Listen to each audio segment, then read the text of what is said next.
Isang sakripisyong handog. Juan Kapitulo 3, versikulo 16. Sapagkat gayon na lamang ang pag-ibig ng Diyos sa sanlibutan na ibinigay niya ang kanyang bugtong na anak.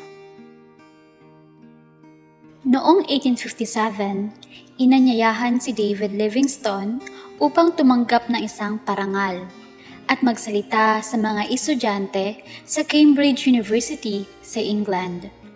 Iniwan niya ang masaganang buhay sa Europa upang italaga ang sarili sa pangangaral ng Ebanghelyo sa kontinente ng Afrika. Habang nakatayo siya sa harap ng mga estudyante, isa lamang siyang payat at matangkad na lalaking dinapuan ng 31 beses ng nakamamatay na African fever. At ang kanyang isang braso ay nakahimlay sa isang sakbat pagkatapos mapalaban sa isang leon. Sa buong England, ang hamak na lingkod na ito ay tinatanggap ng isang bayani. Subalit ngayon, sa harapan ng mga nakikinig na mga mag-aaral, binigkas niya ang mga pananalitang ito. Pinag-uusapan ng mga tao ang ginawa kong pagsasakripisyo na ginugol ko ang malaking bahagi ng aking buhay sa Afrika. Matatawag ba iyang sakripisyo na isa lamang maliit na bahagi ng pagbabayad sa malaking pagkakautang natin sa Diyos na hindi natin kailanman kayang bayaran? Isang sakripisyo ba iyang matuturing samantalang nagdudulot naman ng gantimpala dahil sa mga nakapagpapalusog na gawain tulad ng kamalayan ng paggawa ng mabuti, kapayapaan ng isip, maliwanag na pag-asa sa mapalad na hinaharap? Ilayon nawa ang salita sa ganoong pananaw at sa ganoong pag-iisip.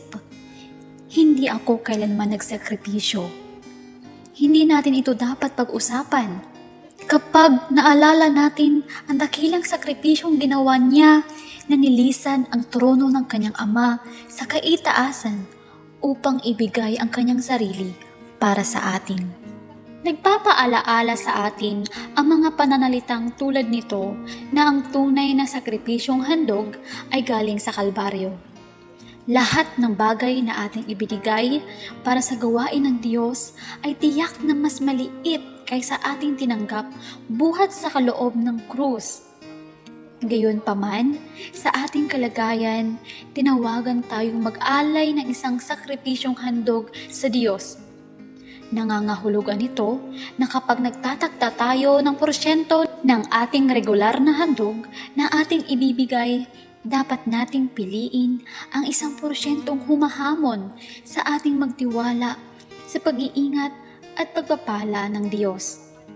Isa ito sa mga dahilang nagpasya ang Diyos na ang ikapuy 10% ng ating kita.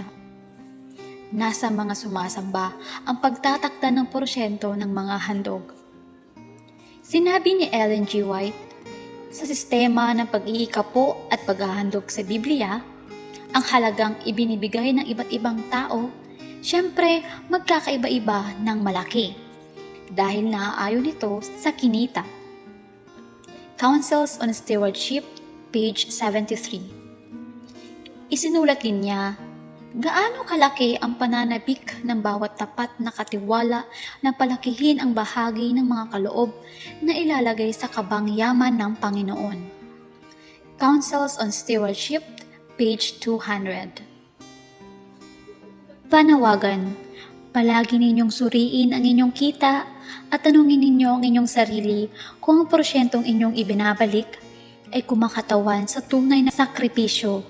Sa ganoon lamang, kayo makakatugon ng may pasasalamat sa dakilang sakripisyong ginawa para sa inyo sa krus. Unahin natin palagi ang Diyos.